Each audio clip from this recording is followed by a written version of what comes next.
In Aleppo, Syria, a U.S. Navy SEAL team, led by Senior Chief John Kelly, rescues a CIA operative from what appears to be a Syrian militia. But things quickly escalate when they discover the captors are actually Russian soldiers.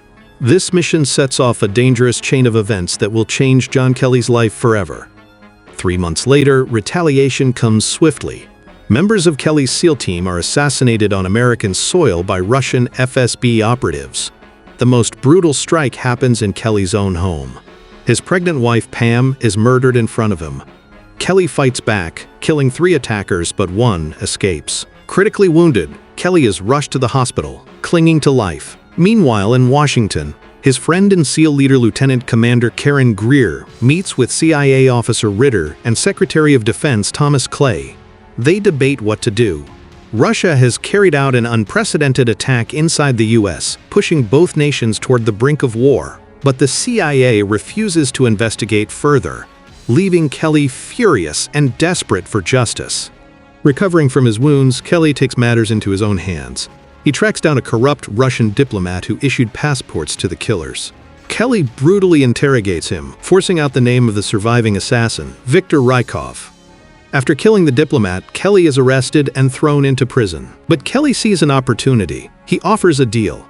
In exchange for information on Rykov, he wants to join the mission to hunt him down. Against Greer's objections, Secretary Clay agrees, but only if Kelly returns to prison afterward. Kelly joins Greer, Ritter, and a CIA Black Ops team. Their mission is to capture Rykov in Murmansk, Russia. To get there, they perform a dangerous halo jump from a plane, but a Russian fighter jet attacks, causing their aircraft to crash into the Barents Sea. Kelly bravely dives into the wreckage to recover essential equipment, ensuring the mission continues. The team finally arrives in Murmansk, but tensions rise when Kelly suspects Ritter of betraying them. Ritter insists he's loyal, and together they locate Rykov. Kelly breaks away from the team and confronts Rykov directly. To his shock, Rykov is wearing a suicide vest. Before Kelly can act, Rykov reveals the truth. He is a deep-cover CIA asset. Moments later, Rykov detonates his vest, killing himself. The blast draws Russian snipers and police, leaving the team trapped. Pinned down, they realize the mission was never meant to succeed. It was a setup, designed to have American soldiers die on Russian soil, sparking all-out war. Kelly makes a choice. As a convicted felon, his death can be denied by the government. He volunteers to cover the team's escape. In a fierce firefight, Kelly buys them precious time, but he's gravely injured. To survive, he stages his own death with a massive explosion, slips into a Russian uniform, and hijacks an ambulance to escape. The team returns safely, and Ritter officially declares Kelly dead. This allows him to move in the shadows, seeking the true traitor.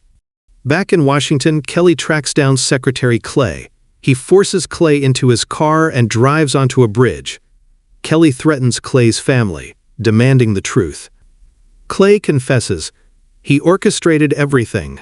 He leaked intelligence to provoke a war with Russia, believing a common enemy would unite the American people and boost the U.S. economy. With the confession recorded, Kelly drives the car into the Potomac River.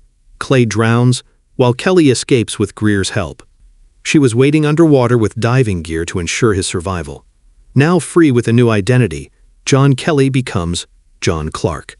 Ritter provides him with official documents to start a new life. 1 year later, Clark meets with Ritter again, now promoted to CIA director.